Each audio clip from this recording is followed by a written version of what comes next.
ఇవాళ జీవన్ రెడ్డి సార్ అంటే మన కాడ తెలవనోళ్ళు లేరు. సారు ఎప్పటికీ జనంలో ఉంటాడు. జనం మనిషి అని పేరు తెచ్చుకున్నాడు.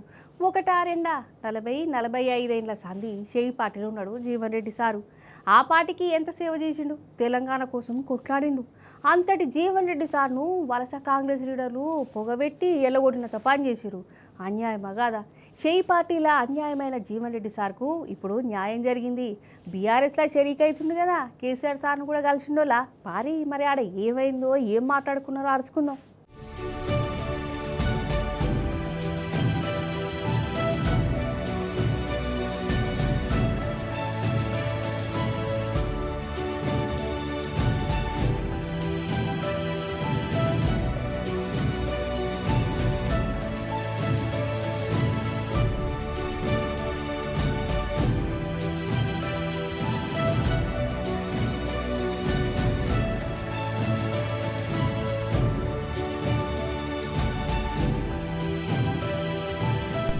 నిజంగా ఈ సీన్ చూసినాక ఉమ్మడి కరీంనగర్ జిల్లా గుండె మస్తు సంబరపడ్డది కావచ్చు.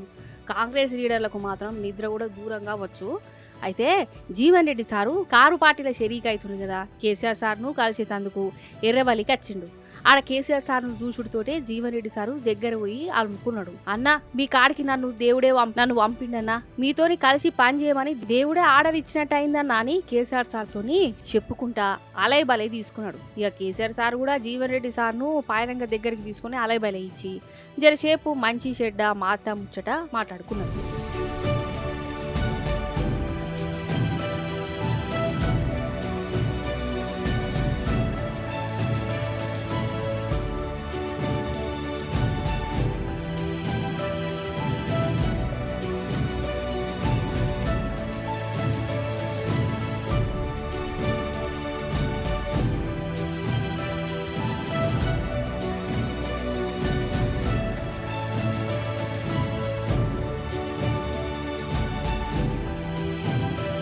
పార్టీలు వేరైనా కానీ కేసీఆర్ సార్ అంటే మస్తు గౌరవం ఇచ్చేది జీవన్ రెడ్డి సారు.